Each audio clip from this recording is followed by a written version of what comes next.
El templo de Osler les da nuevamente la bienvenida.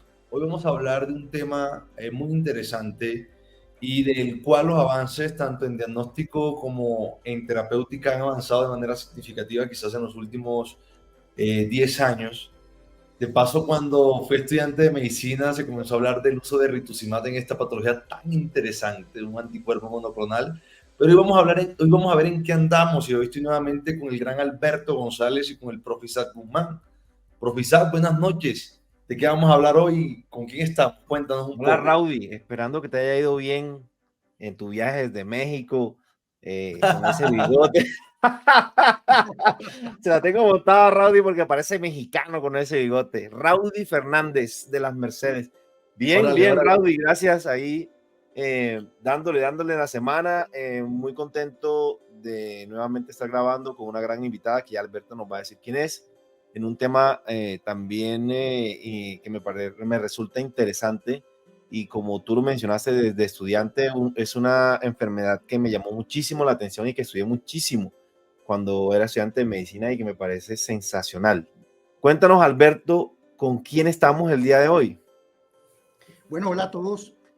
Nuevamente, como lo acaban de mencionar, contentos de estar acá tratando uno de los temas claves de la gastroenterología en compañía hoy de la doctora Viviana Parra Izquierdo, médico especialista en medicina interna y reumatología de la Universidad de La Sabana, gastroenterología y endoscopia digestiva de la Universidad Javeriana, formación en enfermedad inflamatoria intestinal, Hospital Clínico de Barcelona, docente de la Universidad El Bosque, investigadora de MinCiencias, jefe del Servicio de Gastroenterología y Reumatología y líder del Centro de Excelencia de Enfermedad Inflamatoria Intestinal, Hospital Internacional de Colombia, miembro de la Asociación Colombiana de Reumatología y Gastroenterología, miembro del International Bowel Ultrasound Group. Lo dije bien, ¿no? Así es. Sí, sí, Hola. está bien. Bienvenida, Viviana. Un ¿Cómo estás? acento británico, Alberto, bien. Bienvenida. Está perfecto tu acento británico costeño. ¿Cómo estás, Isaac, Albertico? Bueno, para mí es un honor estar aquí. Gracias por la invitación. Realmente con Isaac y con Albertico nos conocemos hace muchísimos años y es un honor conocer a Rowdy y estar en este templo de Osler que me encanta. Su canal, me encanta esta iniciativa y bueno, la idea es aprender entre todos de diferentes temas de interés. Ok. Así es, Bueno, así entonces, es, así es. Miren, cuéntanos, Rowdy, arranquemos. yo quiero comenzar con una pregunta bien importante.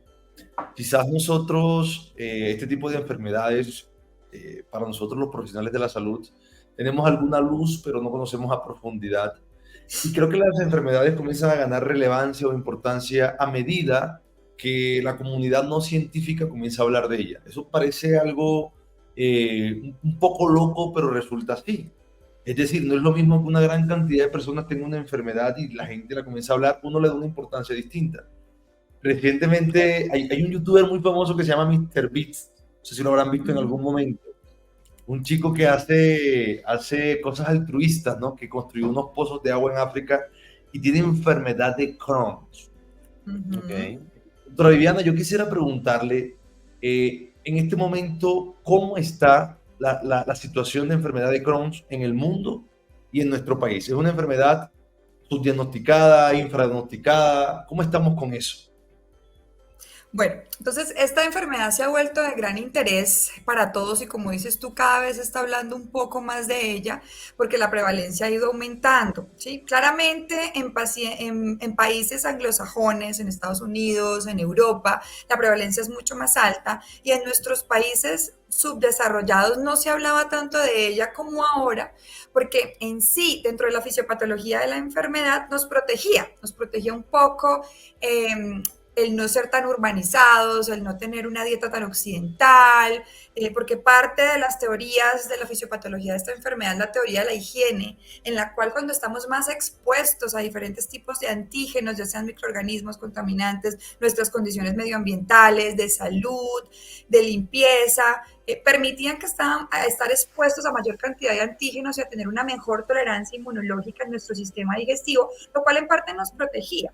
Pero en la medida en que mejoramos nuestras condiciones, nuestro desarrollo, urbanización, que adoptamos dietas más occidentales, con mayor cantidad de alimentos ultraprocesados, esta tolerancia inmunológica ha disminuido porque a los niños, a las diferentes personas en general, tenemos mejores condiciones en limpieza, en salud, y esto ha permitido que estemos menos expuestos a diferentes tipos de antígenos y esta tolerancia inmunológica disminuya. Entonces, esas cifras que son tan altas, que en algunas partes del mundo son 1 o 2% de la población con enfermedad inflamatoria intestinal, en nosotros han ido aumentando poco a poco, incluso con estudios de prevalencia en los cuales he participado, en el que estamos 87 por 100.000 habitantes de prevalencia de enfermedad inflamatoria intestinal. En el caso de Colombia tenemos mayor presencia de colitis ulcerativa que de enfermedad de Crohn, pero la enfermedad de Crohn cada vez está aumentando mucho más el diagnóstico porque como nos hemos hecho más sensibles a esta enfermedad,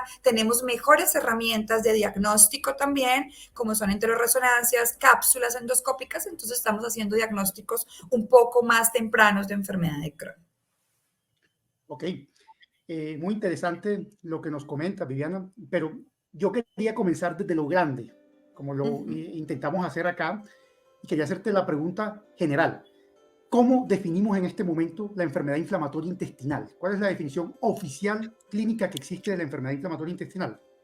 Bueno, es una enfermedad inflamatoria crónica que no tiene cura, en el cual se produce una inflamación crónica persistente en el tracto digestivo, que de acuerdo a la localización puede ser o enfermedad de Crohn, que va desde la boca hasta el ano, porque puede comprometer esófago, estómago, intestino delgado, duodeno, yeyuno, ilion y colon, y en la colitis ulcerativa limitada al colon, en el cual tienen unas características cada una diferentes, porque esta inflamación crónica persistente puede llegar a ser transmural en la enfermedad de Crohn o mucosa en la colitis ulcerativa, sin subestimar ninguna de ellas, ¿no? El hecho de que yo tenga colitis no quiere decir que es menos severo a que yo tenga Crohn, o es más severo si tengo Crohn a que tenga colitis.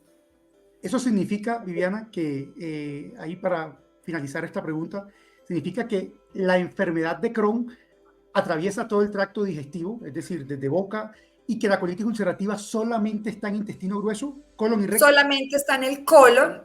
La colitis ulcerativa afecta a diferentes partes del colon. Uno puede tener proctitis, proctosigmoiditis, colitis izquierda, o cuando el compromiso va más allá del ángulo esplénico, tenemos una pancolitis ulcerativa. En algunos casos uno puede tener ileitis de backwash, o de reflujo, cuando hay una gran actividad inflamatoria a nivel del ciego, la parte proximal del colon derecho, que por reflujo inflamatorio puede generar una ileitis, pero en general una ileitis erosiva y ulcerada hace parte de la enfermedad de Crohn. Ok. Quizá vas a decir algo porque yo tengo una pregunta muy relacionada con lo que está haciendo Alberto. Ya tú digamos, nos has dado una luz de nosotros cómo, de alguna otra forma, definiendo la enfermedad, podemos subclasificarla. De alguna otra manera, también en la introducción nos dicen, no, en Colombia es mucho más frecuente la colitis ulcerativa. ¿Qué subclasificaciones prácticas o clínicas utilizamos en los pacientes que tienen enfermedad inflamatoria intestinal? Bueno, entonces las clasificaciones que se usan pueden ser anatómicas, ¿sí? Y pueden ser también de acuerdo a la actividad de la enfermedad. Entonces, cuando un doctor está frente a un paciente que tiene enfermedad inflamatoria intestinal, hay que ponerle nombre, apellido a cada una de este tipo de enfermedades, ¿sí? Porque uno no puede decir enfermedad de Crohn y ya, ahí nos quedamos como mochos en el nombre, ¿sí? Entonces, si tienes una enfermedad de Crohn, lo más importante es que tienes que definir de qué parte es la enfermedad de Crohn, porque asimismo también le puede dar a uno luces del pronóstico y la severidad de la enfermedad. Entonces, tenemos enfermedad de tracto digestivo alto, enfermedad de intestino delgado o enfermedad a nivel del colon, o con compromiso también, hay otra clasificación, si tiene inflamatorio, fistulizante o estenosante. Entonces, uno, enfermedad de Crohn, ¿de dónde? Entonces uno le pone el primer apellido, tracto digestivo alto, intestino delgado, colon, ¿sí? Dos, es inflamatoria, o sea, netamente afecta las capas, todas las capas del tracto gastrointestinal, o es penetrante porque hay fístulas, ¿sí? O es estenosante, o usted puede tenerla fistulizante y estenosante, ninguna de ellas excluye la otra. Si hay compromiso perianal, también es otra cosa que uno le agrega porque la enfermedad de Crohn hasta el 30% puede generar enfermedad perianal y esto pues hace que sea una enfermedad un poco de más difícil control, manejo, entre otros. Entonces hay clasificaciones como la de Montreal, que uno siempre la usa y yo invito a todo médico que maneja ese tipo de pacientes que la haga, porque uno ahí se ubica en la edad, en la extensión y en el tipo de compromiso que tiene el paciente. Clasifica tanto para Crohn como para colitis, son distintas las clasificaciones, pero se llama Montreal. Hay un Montreal para Crohn y hay un Montreal para colitis, ¿sí? En el caso de la colitis nos evalúa también la extensión y la severidad. Extensión porque puede ser proctitis, proctosigmoiditis, colitis izquierda, como les decía, pancolitis ulcerativa. ¿Por qué es importante ponerle el nombre y el apellido? Porque, por ejemplo, en el Crohn, cuando usted viene con un paciente con Crohn de tracto digestivo alto, usted ya sabe que eso tiene muy mal pronóstico. Por lo general, los Crohnes de tracto digestivo alto se asocian con más enfermedad perianal, con más enfermedad fistulizante. Los niños y los adolescentes hacen más enfermedad de tracto digestivo alto que los adultos. Entonces, es importante saberlo. La mayoría es de ileocolónica, alrededor del 40% es un compromiso ileocolónico, pero pues hay que estudiar desde la boca hasta el ano. Y en el caso de la colitis, el saber el apellido, porque uno se queda corto si solo pone colitis ulcerativa, porque si yo tengo una pancolitis, ese paciente tiene un mayor riesgo de cáncer de colon luego de 8 años de evolución de la enfermedad. Entonces, si a mí me dio colitis ulcerativa con un compromiso pancolónico a los 15 años, pues yo a los 23 ya tengo riesgo de cáncer de colon y ya debo tener unas tiempos específicos de tamización de cáncer distintos a la población general.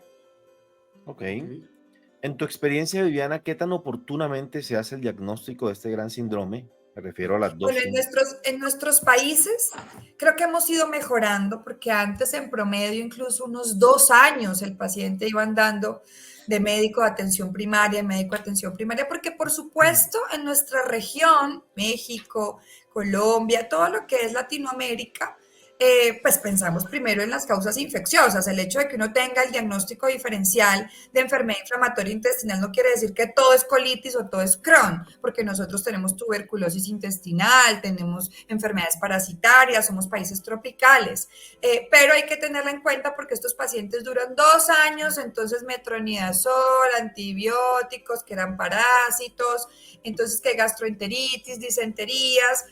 Y cuando hay ciertos signos de alarma, uno ya debe comenzar a pensar en que, oiga, esto no es algo infeccioso, es una enfermedad inflamatoria intestinal. Entonces, ¿Cuál sería tu recomendación, y perdona que te interrumpa, para que tengamos una alta sospecha? ¿Cuáles serían esos pacientes en los que tú dices, vean, estos son los tips para que los tengamos en cuenta y pensemos en enfermedad de Crohn? Porque estoy seguro que más adelante vamos a hablar de algunas pruebas diagnósticas, una que se ha puesto... muy de No moda. vamos a decir de moda, pero sí vamos a decir que ha cobrado mucha importancia en el diagnóstico, que más tarde seguramente nos vas a hablar, que es la calprotectina. Pero hablemos primero de cuál serían esos pacientes en los cuales nosotros tenemos que pensar en enfermedad inflamatoria intestinal. Bueno, primero, un paciente con diarrea crónica. Un paciente con diarrea crónica más de 4 semanas, ojo, eso es un signo de alarma, ¿sí? No es antes de que usted piense en que es un síndrome intestino irritable, yo siempre le digo a mi paciente, cuando usted viene con diarrea crónica, yo tengo que diferenciar entre algo orgánico o algo funcional, ¿sí? Y para mí lo funcional es algo exclusión, ¿sí? Primero tengo que mirar que no hayan banderas rojas. Entonces, una diarrea crónica, 2, pérdida de peso. Un paciente con pérdida de peso de manera inexplicable es un signo de alarma. El que tenga sangrado en la deposición es un signo de alarma. Hay pistas en cuanto al sangrado rectal. Si el paciente dice es que voy al baño, pujo, soy estreñido y cuando pujo me sale el chorro de sangre, es muy sugestivo de las hemorroides, entonces examine la región perianal, ¿sí? Pero si usted dice tengo diarrea crónica y la deposición me sale mezclada con sangre en medio de las heces, sale moco, ¿sí? restos de mucosa, porque literalmente se desfacela la mucosa y sale en la deposición, ¿sí? Entonces, diarrea crónica, sangrado en la deposición, pérdida de peso, anemia. Un paciente que tiene anemia es porque es un paciente que viene con una enfermedad crónica o con una deficiencia de hierro por pérdidas crónicas, por sangrado gastrointestinal, que incluso a veces no es visible. Reactantes de fase aguda elevados. Usted no tiene por qué tener de manera persistente PCRs o BCG elevadas. Y otra cosa muy importante. Entonces, el dolor abdominal es algo muy común, porque todo el mundo le puede decir, no es que tengo dolor abdominal, pero un dolor abdominal crónico que no se asocia precisamente con las comidas, sobre todo un dolor abdominal que le llama a uno mucho la atención es en la fosa ilíaca derecha, que tiene características que pueden ser incluso pseudoobstructivas, porque el Crohn le gusta mucho el ilion distal, la válvula ileocecal, y a veces allí hace el mayor componente inflamatorio y estenótico, y los pacientes refieren que hay mucho dolor. Y algo que de pronto los médicos no preguntan y que pueden ser tips muy importantes, y es que hasta el 35% de los pacientes pueden debutar primero con manifestaciones fuera del intestino, antes de los síntomas digestivos. Entonces, usted puede cachar a un paciente con enfermedad inflamatoria de manera temprana si le llega con artritis de origen no claro, un paciente que con compromiso articular inflamatorio, usted lo está estudiando, ojo, los síntomas digestivos, compromiso cutáneo, entonces eritema nodoso, psoriasis, lesiones vasculíticas, ¿sí? Un síndrome de Sweet, un pioderma gangrenoso y el paciente no tiene más nada. Ojo, pregunta la parte digestiva. Los ojos, pacientes con uveitis a repetición, escleritis, epiescleritis, son manifestaciones extradigestivas que se pueden presentar hasta el 35% antes de empezar los síntomas digestivos, y que cuando usted tiene un paciente con enfermedad inflamatoria, más del 50% de los pacientes hacen manifestaciones fuera del intestino. Entonces es un punto bien importante. Yo cuando la vez pasada les estuve contando que yo fui ese residente que tuvo dos pasiones gigantes, uno fue la nefrología y el otro fue la reumatología, y me enseñaron mucho sobre, o me quedó un mensaje muy claro cuando pensáramos en enfermedad inflamatoria intestinal, que tuviéramos en mente la piel, la psoriasis y también la artritis seronegativa, ¿no? La espondilitis y demás. Quiero comprender a la doctora Viviana en algo bien particular, doctora. La quiero comprometer. Una pregunta bien interesante por todo esto que se está dando en la actualidad con respecto a los estilos de vida saludable. 5 alimentos o 5 comestibles, de paso no alimentos, que la persona no tiene que comer si quiere disminuir el riesgo de que le dé una enfermedad inflamatoria intestinal. Bueno, cada vez hay más publicaciones sobre esto, ¿no? Entonces, 1, disminuir el consumo de carnes rojas, ¿sí? Idealmente. 2, los alimentos ultraprocesados, ¿sí? Los alimentos ultraprocesados. Algunos artículos hablan de los embutidos, ¿sí? También. El bajo consumo de verduras y frutas, ¿sí? Una dieta mediterránea, idealmente, y en nuestros países que es complejo este término de mediterránea, pero idealmente debe ser rica en frutas y verduras, ¿sí?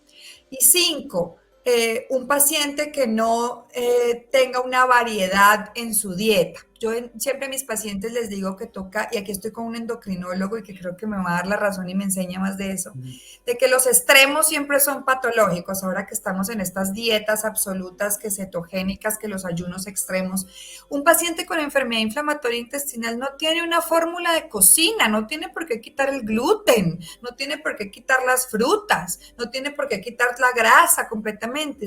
Es un paciente que necesita una dieta saludable. Es muy fácil comer de manera saludable realmente. Y yo no le pongo ninguna limitación a mi paciente cuando ya está en remisión.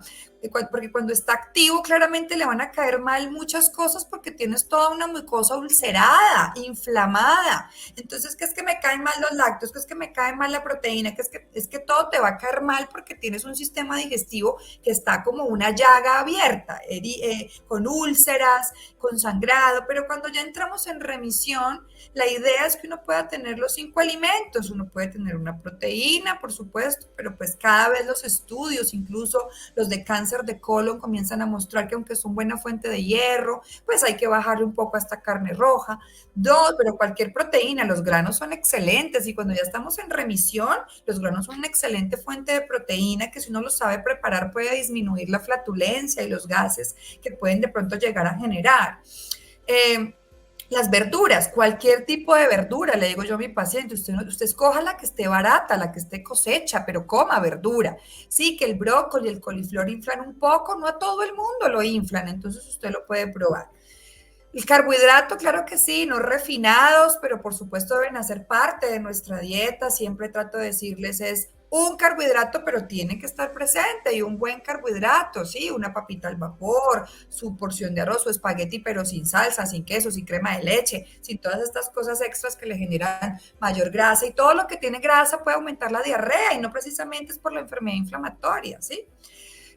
La fruta, yo soy amante a las frutas, pero las frutas en físico, no las frutas en jugo. Los jugos, yo le digo a mis pacientes, adiós a los jugos, tome agüita con gotitas de limón, con gotitas de mandarina, cómprese la maquinita que le hace gas al agua para que usted se sienta como mejor y le sepa mejor. Los jugos son prohibidos para mí en frutas, pero qué bueno sí que mencionas eso, Viviana, porque hace poco le dije a unos cuantos colegas que hiciéramos unos videitos de fruta para favorecer el consumo de la fruta y quería que hiciéramos un video donde los especialistas le decían, oiga, coma fruta, que es bueno. El único que me copió fue Rowdy. El resto todos ustedes saben a quién me estoy refiriendo que no lo hicieron el video. Pero la fruta, y hay muy muchos fanáticos de la dieta keto. y son muy influencers, muchos influencers ahorita quitan la fruta. Para mí eso es un pecado para el tracto digestivo. Cuando a mí me llega un paciente de estos, usualmente es un paciente que ha pasado por un montón de personas y me llega sin comer nada, pero con un montón de pepas, ¿sí? Y yo le digo, no hay nada más saludable para el tracto digestivo que la comida, no las pepas ni los suplementos, porque si usted quiere un tracto digestivo saludable, necesita darle comida, no suplementos nutricionales ni pepas. La grasa es muy importante, pero entonces a todos les digo, adiós al aceite, que aceite de palma, aceite de girasol, que aceite de canola, no merque aceite. Entonces me compro el aceite de oliva, el aceite de aguacate, y si usted quiere sofreír algo, el aceite de oliva, el aceite de aguacate, pero no lo compre. Chao la mantequilla. Si usted quiere hacer un huevito frito, pues hágalo con aceite de oliva, ¿sí? Entonces, pero unas grasas buenas, el aguacate lo amo, el aguacate en aceite, el aguacate como si fuera mantequilla en la arepita. Los frutos secos son excelentes snacks que tienen una muy buena grasa para estos pacientes. En fin, yo soy una mujer que siempre le digo a mi paciente, hay que tener variedad, los extremos no generan adherencia. Entonces mis pacientes nunca continúan de esas dietas porque no son adherentes de manera persistente. Entonces, y no tienen por qué quitar el gluten, porque es que esto no es una celiaquía, ¿sí? Otra cosa es la intolerancia al gluten no celíaca, pero eso se está sobreestimando realmente y son más miedos y más modas que realmente que tengan intolerancia al gluten y sale muy costoso tener una dieta libre de gluten en nuestros países. Entonces, yo abogo por lo barato y lo saludable. La fruta que está en cosecha, la verdura que está en cosecha, los granos son muy baratos, es una muy buena fuente de proteína y trato de manejar la dieta así. Ok. Bueno, estás hablando de la alimentación, que evidentemente es un factor de riesgo y esa era la siguiente pregunta que te teníamos. ¿Cuáles son los factores de riesgo demostrados para la enfermedad inflamatoria intestinal? ¿Qué se ha hablado respecto a eso, Viviana? Ok, demostrados entonces. 1, genético, ¿sí? Claramente genético. En un familiar de primer grado hay 7 veces más riesgo en enfermedad de Crohn en un paciente con un familiar de primer grado y 5 veces en un paciente con colitis ulcerativa. Entonces no es una herencia directa, pero sí es un factor de riesgo. 2, el uso indiscriminado de antibióticos. También se ha visto que es uno de los factores de riesgo porque claramente la microbiota intestinal sufre una disbiosis intestinal que puede ser el factor disparador. Esto es una enfermedad multifactorial, no hay un solo factor, pero sí tiene un componente genético, que hay unas mutaciones ya establecidas en enfermedad de Crohn, en colitis y unas compartidas, más el uso indiscriminado de antibióticos que genera disbiosis intestinal y la microbiota hace parte de este sistema inmune innato, la primera, es como la primera fase de nuestro sistema inmune que nos defiende frente a toda esta cantidad de permeabilidad intestinal, entrada de antígenos, patógenos y generación de toda esta respuesta inflamatoria en la lámina propia. Si esta se altera, pues permitimos que se genere esta respuesta inflamatoria crónica. La lactancia materna, idealmente por encima de 6 meses, ha mostrado factor protector, ORs de 0.68, recuerdo en el último estudio, con lactancia materna. Entonces, idealmente, si usted tiene herencia de este tipo, tiene enfermedades autoinmunes o autoinflamatorias en su familia, la lactancia materna es protectora. Tenemos el parto vaginal también como protector, porque ese paso del bebé a través de la microbiota vaginal de la mamá permite que este niño pueda tener colonización de una mejor microbiota más adecuada, más equilibrada, que protege contra enfermedad inflamatoria intestinal. Como vimos, también se ha documentado que la urbanización aumenta el riesgo de enfermedad inflamatoria intestinal. Yo soy una convencida de que más adelante van a salir los estudios que muestran que después del COVID vamos a tener más enfermedad inflamatoria porque la gente se lava 80 veces las manos, los niños chiquitos ya saben limpiarse con alcohol las manos, les quitan la tierra, el mugre, la menor exposición a animales y todo esto disminuye la exposición frente a diferentes antígenos que generan tolerancia inmunológica. Algunas infecciones, algunos tipos de bacterias, parásitos y virus también hacen una disregulación inmune y generan un disparador frente a la enfermedad inflamatoria intestinal. El tabaco, el cigarrillo claramente puede detonar el desarrollo de una enfermedad inflamatoria intestinal asociado a todos estos factores medioambientales, genéticos y las hormonas. Las mujeres usualmente, como ustedes saben, tenemos ese poco privilegio de tener mayor enfermedad autoinmune, autoinflamatoria, porque las hormonas nos juegan una mala pasada porque hacen que nuestro sistema inmune sea más autorreactivo. Entonces, se ha asociado a algunos aumentos más y prevalencia mayor en la mujer y asimismo cuando hay anticonceptivos orales o terapia hormonal de suplencia, que también pueden llegar a ser factores disparadores. Ok. Yo quería, ahora que usted habla de todo eso de la tolerancia inmunológica, de los factores que tienen que ver incluso con como lavado de mano, que intervienen en múltiples cosas en nosotros, en reumato, en gastro, en endocrino, en salud digestiva. Actualmente se habla de un tema que es el microbioma, ¿no? Incluso se ha venido hablando muchísimo de los prebióticos, de los probióticos y demás. ¿Qué tanta relación tiene la disbiosis intestinal y la aparición de enfermedad inflamatoria intestinal? ¿Y qué podríamos hacer en ese contexto nosotros para ayudar al paciente? Bueno, claramente la disbiosis intestinal se volvió un tema de todas las enfermedades, ¿no? Hay unos tipos de microorganismos que son más proinflamatorios, que cambian o alteran esta homeostasis, porque como te digo, en cuanto al tracto digestivo, la mucosa, la barrera intestinal es la puerta de entrada de todos estos antígenos que generan el disparo de enfermedad inflamatoria allí crónica en la lámina propia. Y cuando hay un desequilibrio entre estos, entre firmicutes, bacteroidetes, actinobacterias, se genera una alteración en esta primera parte de nuestro sistema inmune innato que permite que al no haber un equilibrio se disminuyan, por ejemplo, los ácidos grasos de cadena corta, que son tan importantes y tienen un factor protector en cuanto a la barrera intestinal para disminuir la inflamación, los radicales libres y disminuir la permeabilidad intestinal. Entonces,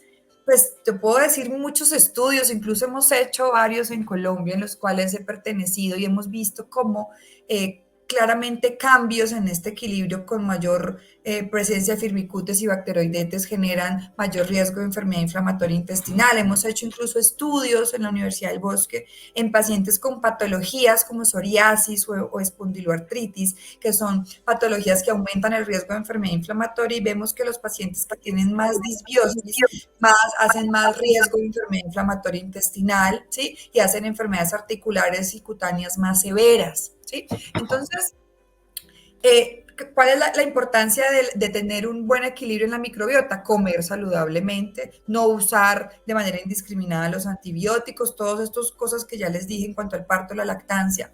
Pero que tú me digas que me voy a poner a dar probióticos y prebióticos, creo que estás hablando con una persona que mira con mucho recelo los probióticos y los prebióticos, ¿sí? Son buenos, son excelentes. El problema es que se necesitan estudios para uno saber. Bueno, vamos a acabar con el tema. A ver, ¿le formulas o no probióticos a los pacientes con enfermedades? Esa es la pregunta, Isa. Bien, bien. No, Okay. Ningún paciente mío con enfermedad inflamatoria intestinal puede decir que yo le formulo probióticos. Okay. Claro que sí. Hay diferentes cepas, ¿sí? Específicas, pero tienen que haber estudios porque es que la gente cree que el yogur, que lo que fermentan, que todo. No, hay diferentes cepas en los cuales se han hecho estudios para síndrome intestino irritable, para pacientes que tienen sobrecrecimiento bacteriano y en enfermedad inflamatoria intestinal en general. Y para dejar la idea clara, no hay evidencia de que los probióticos ayuden a inducir remisión de la enfermedad. Solo hay una característica, y es en pouchitis. La pouchitis o reservoritis es cuando yo quito el colon, ¿sí? Hago una colectomía total por una colitis ulcerativa aguda severa, porque hubo un cáncer de colon y tuve que hacer una resección colónica, y hago un reservorio intestinal, que es como hacer una jota con el intestino delgado para simular un recto, eso es un reservorio, y hago una anastomosis allí ilioanal y se me genera reservoritis, ¿sí? Uno siempre dice, la colectomía me cura la colitis ulcerativa, pero puedo tener el riesgo de hacer una reservoritis y a veces incluso la reservoritis es tan severa que toca poner terapia biológica. Los probióticos tienen acción y tienen evidencia allí, solo en reservoritis. De resto, incluso yo soy un poquito precavida con el uso de probióticos de manera indiscriminada porque igual son microorganismos y yo estoy inmunosuprimiendo a mi paciente, incluso a veces hay dosis altas de corticoides, inmunomoduladores, terapias biológicas, y realmente no le veo utilidad, es más dinero, son pacientes que ya son polimedicados y realmente pues no voy a cambiar mucho. Los probióticos tienen evidencia en la diarrea posantibióticos, ¿sí? En ciertos contextos en el que el paciente lo puede necesitar. Yo puedo tener un paciente con enfermedad inflamatoria intestinal en remisión con un síndrome intestino irritable con predominio diarrea, en el cual hay unos tipos de probióticos que me pueden ayudar a mejorar dolor y diarrea. Puede ser un caso, o un paciente que tuvo que tener antibiótico por la erradicación del Helicobacter pylori o por una infección del piel y entonces me genera más diarrea y algunos probióticos que nos pueden ayudar a disminuir esa diarrea post-antibiótico. Pero para la enfermedad no.